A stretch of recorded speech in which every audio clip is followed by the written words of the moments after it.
국무총리를 제안하지 않았다는 청와대의 발표에 유승민 전 국민의힘 의원이 직접 입장을 밝혔습니다. 유 전 의원은 지난 대선 전에 이재명 당시 후보에게 직접 연락을 받았지만 제안을 단호히 거절했다며 당시 상황을 자세히 설명했습니다. 박규원 기자가 보도합니다. 유승민 전 국민의힘 의원이 이재명 정부 총리 제안설에 대한 입장을 밝혔습니다.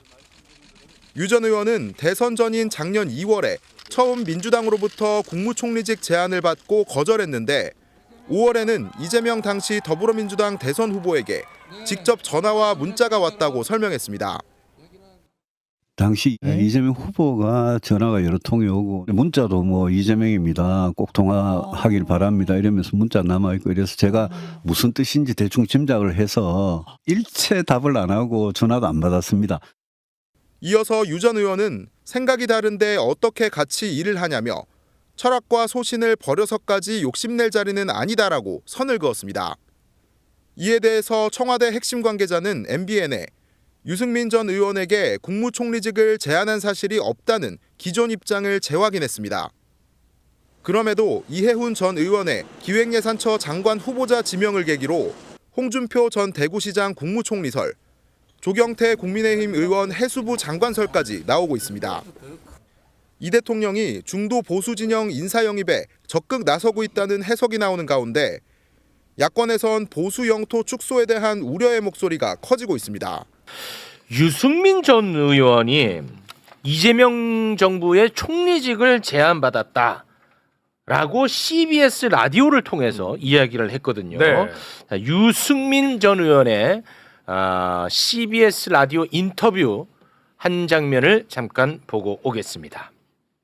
지난해 2월에 2025년 2월에 2월에 민주당의 모 의원이 저한테 이런 이야기를 합니다. 이재명 대통령의 메시지를 전달하고 싶다 이러면서 이재명 그 당시 대표죠. 이재명 대표가 집권을 하면 국무총리를 맡아달라고 그래서 제가 뭐 좀 믿기지가 않아서 그분한테 이게 이 대표 뜻 맞느냐 거듭 맞다고 그래서 제가 바로 그 자리에서 나는 그럴 생각이 전혀 없다. 나는 그럴 생각이 전혀 없다고 가서 이 대표한테 전해라. 이렇게 제가 이야기를 했고 5월 초쯤 됐어요. 5월 초쯤 김민석 의원이 전화가 막 여러 통이 오고 문자가 오고 뭐 이러길래 제가 무슨 건지 대충 짐작해서 아예 답을 안 했습니다.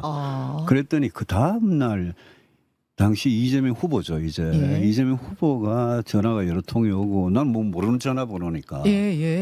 그런데 문자도 뭐 이재명입니다. 꼭 통화하길 바랍니다. 이러면서 문자 남아있고 이래서 제가 무슨 뜻인지 대충 짐작을 해서 괜히 오해받기 싫고 그래서 제가 이미 제 뜻은 확실하게 전달했기 때문에 일체 답을 안 하고 전화도 안 받았습니다.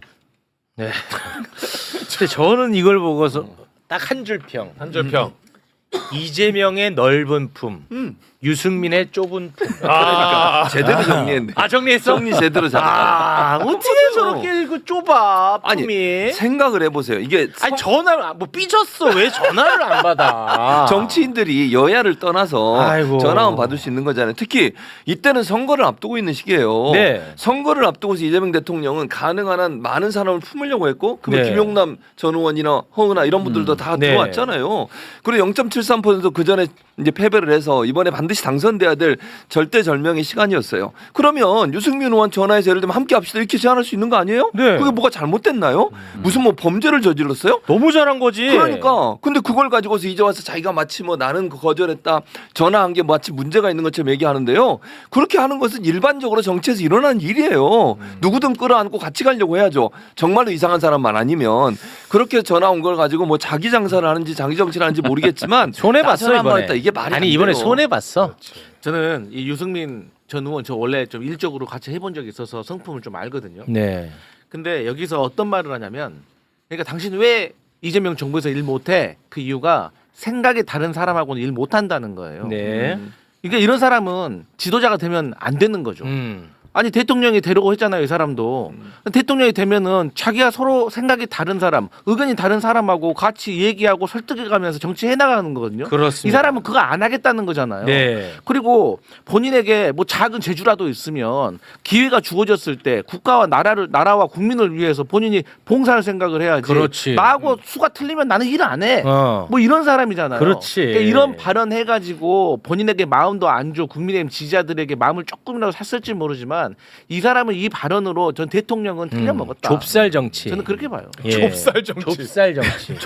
저는 약간 미시적으로 보면요. 25년 2월에 전화를 받았다라는 거 아닙니까? 25년 2월에는요. 윤석열 탄핵 인용 전입니다. 그렇습니다. 그렇기 때문에 우리 당에서는요. 이 선거에 대해서는 한마디도 하지 못하게 했습니다. 실제로 그랬어요. 예, 예. 네. 그래서 2월에 뭐 총리 제안을 받았다 이런 것들은 아닌 것 같고요. 전화를 받아서 같이 할 수 있느냐 뭐 이 정도 있던 것 같고 뭐 5월 2일 날 김민석 지금 총리가 이제 전화 온 거에 대해서는 모두 이제 포용할 수 있다. 네. 대통령께서 말씀하셨잖아요. 국익 중심의 실용이라고 얘기를 했잖아요. 네, 근데 그게 과장이 아니었어. 네, 이념을 넘어서겠다라는 거예요. 그렇죠. 특히나 국민의 삶을 중심에 두고 있기 때문에. 네. 근데 저는 이거를 보면 경기도지사에 대해서 확실히 가려는 생각을 하고 있고 아. 네, 이 생각이 퍼뜩 드는 거예요. 정치적 금도라는 게 있거든요. 사실상은 네, 네. 제가 제안을 받고 뭘 하더라도 입은 근질근질하죠. 그럼에도 불구하고 이런 얘기는 하지 않는 게 아, 상대방에 그렇지. 대한 예의도 있는 거예요. 근데 이걸 그렇지. 했다라는 거는 이 메시지는 결국은 국민의힘 당원들, 국민의힘 지지자들에게 보내는 메시지거든요. 그렇죠. 그래서 나는 아까 얘기했지만 우리 부대변인께서도 얘기했지만 제가 아닌 부대변인께서도 얘기했지만 이게 정말 보면요. 상대가 있는 상황에서 이게 어찌 보면 완전히 개인적인 이익을 위해서 이 발언을 한 거예요. 정말. 맞아. 그렇지 않고는요. 이게 정치를 오래 할수록 네. 입이 무거워야 되는 거예요. 그렇습니다. 예, 그러면 앞으로는요. 이런 통합, 실용, 이념 타파 이런 게 아무것도 안 돼요. 그렇습니다. 생각이 다른 사람하고 일을 같이 할 수 없다. 그 얘기는 뭐냐면 야, 나 좀 국민의힘 어려운데 나 좀 봐줘. 나는 지사 나갈 거야. 난 이걸로밖에 안 들려요. 네. 그런 게 아니면은 이해가 안 돼요. 저는. 네. 근데 내용을 보면은 유승민 전 의원은 2월 뭐 5월뿐만 아니라 계속해서 다음은 뭐 어차피 이재명 대통령이 되니까가 깔려 있는 거 아니에요? 아, 당시에도. 네. 네. 본인이 그렇죠. 아, 근데 너무 품이 좁아. 좁지. 아, 너무 심각하게 좁아. 근데 이 와중에 이재명 대통령의 넓은 품이 아주 무섭다며 은근 러브콜을 보낸 이가 한 사람이 있었으니 네. 그 이름도 유명한 바로 민경욱이었습니다. 네, 이렇게 글을 올렸는데요. 이분은 웃기긴 해. 뭐라고 썼냐면 무서운 일이다. 국정 홍보를 위한 가용 예산이 훨씬 많으니까 가능했을까? 그렇게 얻어 걸린 걸까? 아니면 고도의 심리전일까? 내가 죽음의 골짜기에 서서까지 당선을 위해 애를 썼던 윤석열 대통령으로부터도 3년 내내 단 한 번도 받아보지 못한 엽서를 나의 부정선거 투쟁의 대척점에 서 있는 이재명이 보내왔다라고 하면서 연하장을 받았다고 자랑을 하고 있습니다. 이건 플러팅으로 봐야죠. 아, 요거는 약간 좀 설렘이 포함되어 있는 것 같아. 아, 약간 설렘이 있어. 아, 왜냐하면 기대 많이 하고 윤석열을 한번 까잖아. 맞아, 맞아요. 윤석열 맞지. 한번 까고 여기 들어가니까 맞아. 약간 설렘이 깔려 있는 것 같아. 전반적 정서는 설렘이다. 나한테도 연락을 주세요. 이런 말이 아닌가 이런 생각도 들었어요 개인적으로. 예, 참 윤석열 정부에서 인정을 못 받았잖아요. 맞아요. 그러다 보니까 플러팅으로 볼 수밖에 없고요. 윤석열 대통령도 제가 이제 윤석열 탄핵 연대 이제 국회의원 연대에 소속돼 있는데 제가 그 당시만 하더라도 윤석열한테 추석 설날 선물을 다 받은 사람이에요. 그러니까 이게 지도자는 이게 적아가 어디 있습니까? 다 대통령은 국민이죠. 특히. 네, 그럼요. 민경욱도 국민이고 그러니까 네. 주소가 있으니까 보내준 거를 감사합니다. 저도 한번 불러주십시오. 이 직진으로 가야지 남자가 쪼잔하게 돌려서 이게 플러팅을 하고 그러냐고요. 아 그리고 이 연하장이 어느 정도 아이. 시스템에 의해 전송이 되는 거지 뭐 대통령이 자 누구 보내시고 이거 안 하잖아요. 그렇지, 못하지. 그렇지. 전혀 안 해요. 아마도 그 전직 청와대 대통령 그 대변인이었기 때문에 그 주소에 있어서 갔을 거예요. 그래. 그러니까 뭐 당 대표실도 딱 그 리스트가 있잖아요. 그 맞아요, 시스템으로 맞아요. 보내는 거예요. 그러니까. 네. 제발 체육도 좀 리스트에 넣어주세요. 못 받았대요? 아 왜요? 그런 얘기를 왜 해요? 뭐예요? 내 마음이야. 이게 맞죠? 갑자기. 아 왜 나를 신경 쓰고 그래? 아 이거 진짜. 아니 왜냐면 신뢰만 최욱 씨가 그러니까 그래서 안 보내는 것 같아요. 근데 신뢰받는 언론인도 연호장 받을 수 있는 거잖아요. 저는 그렇게 생각합니다. 개인적으로. 아니 그런 얘기를 왜 해요? 본인은 받으셨어요? 본인 받았다고 자랑하는 거야. 받았어요? 아 받았어요? 받았겠죠. 뭔 소리야 지금 부위가 내가 그럼 못 받았을 것 같아. 이런 식으로 할까요? 아이고 못났다 진짜. 아니 우리끼리도 이런 거 가지고 자랑하는데 민경욱이 자랑 안 하겠냐고. 그러니까 이 얘기를 너무 하고 싶어하는 거야. 오늘 들어오실 때부터 나 연하장 받았다. 제가 말 잘했죠. 막 껑치고 뛰면서 오더라고 연하장 받았다고. 거기서 3m가 뛰는 네. 결정적 멘트. 네. 곽수전이 저는 못 받았는데 하니까 3m. 우와 다 주는 거 아니네. 네. 너가 뭔데 받냐며. 못났다 못났어. 네. 아이고. 그러다가 갑자기 또 시무룩해졌어. 왜? 네. 최형진도 받았다고. 아 진짜. 시무룩하더라고. 저도 받았거든요. 이거 아무나 주는 거예요? 왜 그래요, 진짜. 가려서 좀 보내세요. 가려서 좀. 네. 아마 이번에 이해운 후보자 관련된 논란 터져 나왔을 때 가장 놀라고 마음이 안타까웠을 분은 이재명 대통령일 겁니다. 뭔가 좀 능력에 따라서 발탁하고 그리고 색깔 구분하지 않고 한번 해보려고 하는 무지개 나라를 꿈꿨던 이재명 대통령으로서는 그야말로 예상하지 못했던 일격을 당한 것 아니겠습니까? 그러나 이재명 대통령의 어떤 진심 이것은 우리가 좀 받아들여야 되지 않겠나 하는 생각인데요. 맨 처음부터 그런 생각이 있었던 것 같아요. 김민석 총리를 지명하기 전에 유승민 전 의원 접촉했다는 것 아닙니까? 이걸 이제 이런저런 얘기가 그때 나왔는데 유승민 의원이 직접 밝혔어요. 그걸 두고도 이제 이런저런 얘기가 있는데 일단 어제 아침에 CBS에서 이야기했던 내용을 한번 들어보죠. 지난해 4월, 5월 이 무렵 가서 민주당의 뭐 여러 다양한 사람으로부터 연락이 오고 문자가 오고 전화가 오고 이러는 거를 제가 일체 안 받고 문자 일체 답을 안 했습니다. 그 문자의 내용은 뭐였습니까? 그냥 뭐 통화하자 만나자 이런 통화하자, 거죠. 만나자. 그래서 제가 왜냐하면 제가 예. 2월 달에 이야기했던 그분한테 제 예. 분명한 뜻을 다 이야기했기 때문에 예, 예. 더 이상 뭐 엮이기도 싫고 오해받기도 싫고 이래서 아. 안 했는데 5월 초쯤 됐어요. 5월 초쯤 김민석 의원이 예. 전화가 막 여러 통이 오고 문자가 오고 뭐 이러길래 제가 무슨 건지 대충 짐작해서 아예 답을 안 했습니다. 아. 그랬더니 그 다음날 당시 이재명 후보죠. 이제 예. 이재명 후보가 전화가 여러 통이 오고 난 뭐 모르는 전화번호니까. 예, 예. 그런데 문자도 뭐 이재명입니다. 꼭 통화하길 바랍니다. 이러면서 문자 남아있고 이래서 제가 무슨 뜻인지 대충 짐작을 해서 괜히 오해받기 싫고 네. 그래서 제가 이미 제 뜻은 확실하게 전달했기 때문에 예. 일체 답을 안 하고 전화도 안 받았습니다. 이게 팩트의 전부입니다. 왜 그러면 전화를 시도를 했을까? 그 전에 이재명 대통령이나 김민석 총리 나오기 전에 다른 사람을 통해서 총리 얘기를 들었다는 거죠. 그런데 본인이 생각이 없다. 그렇게 그럴 거면은 연락하지 마라라고 했고 그대로 이렇게 계속 연락이 왔는데 거절했다. 우리가 지금 와서 생각해 보면 이재명 대통령이 뭐가 아쉬워서 유승민 총리를 시키려고 했겠습니까? 이재명 대통령은 그때부터 그러니까 당선됐을 때부터 또는 당선 전부터 내가 만약에 새로운 대통령이 된다면 국민을 하나로 합치는 그런 나라 만들어야겠다. 이거 더 이상 이렇게 갈라져서는 안 되겠다. 이런 생각이 있어서 그런 것 아니겠습니까? 그 얼마나 뭐 대단해서 그렇게 했겠습니까? 유승민 아니면 뭐 총리할 사람이 없어서 그랬겠습니까? 아무튼 이걸 두고 이제 김병주 의원 같은 경우에는 정치적인 상도위를 저버렸다 이렇게 막 비난을 하더군요.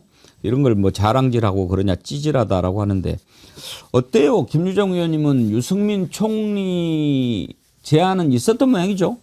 지금 거짓말할 이유는 없잖아요. 유승민 의원이. 그런데 일단 본인은 생각이 다르기 때문에 함께 하기는 어려웠다라는 게 이제 그 인터뷰의 전부입니다, 사실은. 근데 이제 이 얘기를 왜 나와서 했는가 보니까 청와대에서 이제 그런 일 없다라는 어떤 그 누군가의 이야기가 나왔어요. 보도가 되니까 아니 맞잖아, 했잖아 이렇게 얘기하면서 이제 본인이 입장을 밝힌 것인데 이혜훈 후보 기획예산처 장관 후보에 대해서도 조금 비판했어요. 그게 진정한 협치는 아니다 이런 얘기했는데 원래 이혜훈 의원하고는 상당한 특수관계죠. 대학도 후배인 관계고 KDI에 있을 때도 이혜훈 의원의 직속 상관으로 사수 역할을 했었잖아요. 사수였잖아요. 그러니까 굉장히 가까웠고 바른정당도 함께 했었고요. 그런데 지금은 조금 많이 소원해진 관계라고 합니다. 그래서 뭐 그런 얘기가 아울러서 나왔는지 모르겠습니다만은 본인의 소신이라고 하니까 뭐 그 부분은 인정합니다만 이재명 대통령은 후보 시절에도 박정희의 정책이건 김대중의 정책이건 국민을 위한 건 나라를 위한 건 다 갖다 쓰겠다 했기 때문에 아마 인사 문제에 있어서도 여야 가리지 않고 능력 본위로 이렇게 하려고 했던 게 아닌가 그런 생각이 지금 와서 드니까 더 강해지는 것 같습니다. 이건 좀 구분해가지고 봐야 될 것 같습니다. 총리직 제안이 있었냐? 모릅니다. 왜냐하면 유승민 의원이 저 방송에 나가서 주장한 거는 대전제가 2월에 민주당 모 의원으로부터 이 대표가 집권하면 국무총리를 맡아달라고 했다라는 얘기를 들었다는 거 아닙니까? 이 대표가 분명히 그랬냐? 그렇다라고 지금 주장을 했다라는 거 아닙니까? 그럼 이분은 민주당 모 의원의 일단 주장이거나 뇌피셜이거나 자기 장사일 가능성이 있는 거죠. 그거를 유 전 의원이 모르실 분은 아니지 않겠습니까? 근데 2월에 그 연락을 전제로 해서 4월과 5월 즈음에 김민석 당시 의원과 이재명 후보가 서로 전화하고 문자했다라고 한다면 아 이게 같은 요구구나라고 본인이 김칫국을 마셔버렸다고 우리가 볼 수도 있는 것이죠. 막말로 가령 예를 들어 정치권에 있다 보면은 의원들 중에 영식 씨는 뭐 정치 한번 해볼 생각 없어? 뭐 혹은 뭐 누구는 정치 한번 해볼 생각 없어? 이런 제안을 가끔씩들 하시죠. 왜냐하면 의원들 각자의 인재풀에 담아놨다가 나중에 누구한테 추천받을 일이 있으면 그렇게 하나씩 꺼내보는 거 아니겠습니까? 모르시지 않는 분인데 일단 이분이 그런 대전제를 기반으로 해서 이재명 쪽에서 나를 총리직 제안을 하려고 했다라는 거를 완전히 기정사실화 한다라는 것은 저는 이건 좀 약간 뇌피셜 같다는 생각이 들고요. 두 번째로 대통령실, 그러니까 즉 청와대는 총리직 제안을 하지 않았다라고 밝힌 시점이 집권 이후입니다. 6월 3일 이후에 대통령이 집권하고 나서 총리직 제안을 하지 않았다라고 밝힌 것이지 이걸 두 가지로 뒤섞으면 안 되는 겁니다. 즉 유승민 전 의원이 6월 전에 이런 연락을 받았다라는 건 팩트일 수 있으나 6월 이후에는 총리직을 제안한 적이 없는 것이 또 청와대의 주장이거든요. 이건 구분해서 볼 필요가 있고 마지막으로 이런 인터뷰 왜 했냐? 나는 이재명과 같이 일을 안 한다. 나는 배신자가 아니다. 나는 한동훈이 아니다.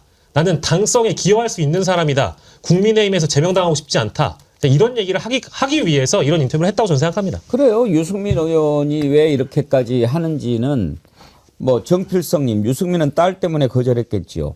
본인이 지금 이렇게 입장을 밝혀가지고 손해볼 일은 없죠. 나는 배신하지 않았어. 지금 뭐 이혜훈은 배신자잖아. 그리고 지금 딸 문제 가지고 막 시끄러운데 그걸 또 덮을 수도 있는 거고. 그런데 역으로 저는 이재명 대통령도 이거 밝혀가지고 뭐 손해볼 것 같지는 않아요. 그러니까 저도 뭐 이게 뭐 문제가 있나? 그러니까 두 가지로 봐야 되는데요. 민주당은 일관되게 이런 방식을 채택했습니다. 김대중 정부에서 DJP 연합을 했습니다. 훨씬 더 안정적인 다수유권자를 얻으려고 노력을 했었고 노무현 대통령 같은 경우도 그 당시에 여러 가지 흔들림 속에서 대연정이라고 하는 새로운 정치개혁의 돌파구를 마련하려고 했습니다. 안 됐습니다. 문재인 대통령 같은 경우도 마찬가지였어요. 유승민 픽업할 생각이 있었다라고 얘기하는 거잖아요. 그리고 지금 또 이런 얘기를 했기 때문에 민주당은 어떤 형태로든지 정치개혁의 돌파구들을 다수 유권자 연대를 통해서 안정적인 국정 운영을 해야 된다는 생각을 가지고 있었다는 거 하나하고 또 저는 6월 이후 말고 6월 이전에 내란이 정되지 않은 상황이었잖아요. 내란이 정되지 않은 상황에서 소위 윤석열이라고 하는 인간을 지지했던 극우 세력들을 밀어내고 우리 정당 정치가 안정적으로 굴러가기 위해서라면 상식적인 보수까지 끌어안는 방식의 새로운 정치적인 구도를 만들어야 된다는 생각 자체를 가지고 있는 자체가 문제니까 오히려 훨씬 더 건강한 정치, 훨씬 더 건강한 정당 정치를 만들 수 있는 저는 구상이고 방편인 거죠. 그 내부에서 윤석열과 싸우지도 않은 사람들이 지금 와서 자기의 당성, 아마 장동혁이 당성 얘기했으니까 유승민 전 얘기했는지 모르겠습니다만 당성을 보여주는 방식이 이거여야 되나요? 오히려 이런 상황이라고 얘기한다면 연합정치를 펼치자. 국고를 밀어내자. 그래서 상식적인 진보와 상식적인 보수가 같이 할 수 있는 정치를 하자. 이렇게 얘기하는 게 유승민 정치의 올바른 방식인 거지. 뒤끝 장렬하게 저런 얘기를 하는 거 보면서 참 저 양반도 제가 볼 때 이제 정치를 그만둬야 될 시점이 왔나라는 생각이 들 정도예요. 그리고 이런 방식이 나쁜 거 아니잖아요. 이런 정치하는 게 나쁜 게 아니잖아요. 하나만 더 첨언해도 되겠습니까? 저 인터뷰를 끝까지 보시면 저기에서 그 당시 앵커가 그런 질문을 해요. 경기도지사를 나갑니까? 안 나갑니까? 물어보거든요. 안 나간다는 거예요. 2028년 총선이 훨씬 더 중요한 선거이기 때문에 도지사를 나갈 때가 아니다. 저는 유승민 의원이 정치인은 저는 결단을 하고 선택을 해서 지지자들에게 내가 이런 역할을 국가를 위해 할 수 있다라고 보여주는 것이 정치인의 역할인데 불출마로 정치하는 거 처음 봤어요. 계속 안 나가요. 지난 대선 경선도 안 나갔죠. 뭔가 위기가 있을 때 뛰어드는 모습을 보여주는 것이 지지자들을 위한 정치 아니겠습니까? 근데 뭔가 지금 위기 상황이라고 생각하면 뛰어들어야 되잖아요. 뛰어들지 않고 자신은 안 나간다. 안 나간다고 해가지고 이런 인터뷰로 화제를 모으는 거는 저는 좋은 방식은 아닌 것 같아요. 하여튼 뭐 그 원내대표도 하고 대표급의 정치인이었고 또 본인이 후보도 했던 대통령 후보도 했던 유승민 뭐 전 대표니까 본인도 뭐 나름 판단은 있겠죠. 근데 돌이켜 보면 그 중진 의원이 어느 정도 그 신빙성 있는 정보를 가지고 얼마나 측근 의원이었는지는 모르겠어요. 그러나 이제 총리 얘기를 했다는 거죠. 근데 중요한 건 이재명 대통령이나 김민석 당시 이제 의원과 통화하거나 문자는 안 했잖아요. 그러니까 무슨 제안을 하고 통화를 통해서 무슨 얘기를 하려고 했는지는 누구도 몰라요, 사실은. 그러니까 어쩌면 선대위 합류를 하려고 그렇죠. 네. 그랬을 수도 있는 거죠. 그러니까 정확하게는 누구도 모르는 겁니다. 그때 당시 어떤 얘기를 제안을 하려고 했던 건지는. 근데 이제 본인은 그 의원한테 뭐 총리설 얘기를 듣고 난 후에 문자도 오고 뭐 통화 원하더라 이렇게 얘기하면서 총리로 이게 연결을 시키는 건데 그거는 며느리도 모르는 거예요, 사실은. 진짜 며느리도 모를 거예요. 그때 뭐 이재명 대통령 되기 전에 일단 뭐 좌우 상관없이 이렇게 와서 돕는 사람들도 있었고 또 이후에 송미령 장관 유임하는 거 보면서 대통령의 좌우 통합의 의지가 이제 드러나기 시작했는데 이 상황에서 약간 궁금한 게 있는데 혹시 지금 시간이 좀 지났으니까 김영남 의원님 네. 그 대선 전에 이제 탈당을 하고 민주당에 입당을 하셨잖아요. 예. 그 과정에 혹시 뭐 전화 같은 거 받고 그런 적 있는지 얘기해 주실 수 있어요? 아니 뭐 전화 없이 입당했을 리는 없는데 저는 그 유승민 의원 저 방송 인터뷰 보고 약간은 좀 실망했어요. 네. 저거를 왜 지금 공개하나? 네, 시시콜콜 다 공개를 하나. 그러니까 본인이 어떤 판단이 들어서 안 하기로 했으면 안 한 거로 끝나야지. 제의가 많이 왔는데 안 했다라는 얘기는 할 필요가 없는 것이고, 그리고 총리 얘기가 나왔다는 작년 2월 상황을 되돌려서 생각을 해보면 그때는 무슨 구체적이고 뭐 이렇게 현실적으로 얘기가 오갈 수 있는 상황이 아니에요. 집권하기도 전이잖아요. 아니, 탄핵도 안 됐을 때요. 그러네. 그렇잖아요. 작년 2월은 탄핵이 안 돼 있는 상황이야. 맞아요. 그리고 그때 뭐 탄핵이 되네 안 되네 헌법재판관 누구누구는 성향이 뭐 이쪽이라 안 될 거다 뭐 온갖 추측이 난무하던 시절이라 뭐랄까요 정말로 현실성 있는 어떤 제의가 오고 갈 수 있는 상황은 아니었던 것이고 뭐 여러 차례 연락을 시도하려고 했던 거는 있을 수 있는데 본인이 응하지 않고 답장을 안 했으면 거기서 끝나는 거죠. 네. 김용남 의원님 케이스는 제가 잘 모르고 제가 익히 들었던 몇 분의 케이스를 뭐 예로 들어드리면 방송 출연하면서 이제 민주당 의원분들이 좀 연이 닿았던 보수 성향의 정치인 분들이나 영입 시도를 하고 싶은 정치인들이 이제 캠프 내부에서 물망에 오르면 개별적으로 좀 접촉을 해가지고요. 어느 정도의 정지 작업을 거치고 나서 제가 알기로는 총괄선대본부장인 김민석 위원장이 본부장이 직접 만나가지고 어느 정도의 입당 타결을 짓고 나서 그 이후에 그 후보 일정에 맞춰서 영입 발표를 한 걸로 저는 알고 있습니다. 저 김용남 의원 케이스는 잘 모르고 나머지 분들과 관련된 뭐 유의미한 케이스들은 이런 경우를 이런 루트를 거쳐가지고 입당 절차를 밟은 것으로 저는 그렇게 알고 있습니다. 아니 그 유승민 전 의원 말대로 하면 김문수는 변절자입니까? 이재호는 변절자입니까? 그 다음에 자기들 있을 때 DJ 선생님 진영에 있었던 사람들 데리고 온 거는 변절 행위를 한 겁니까? 정치라고 얘기하는 건 적어도 더 큰 안정적인 정치 개혁을 위해서 상식적인 사람들을 품어할 수 있는 품이 큰 정치가 더 중요한 거잖아요. 유승민 정치도 그런 정치 아니었어요?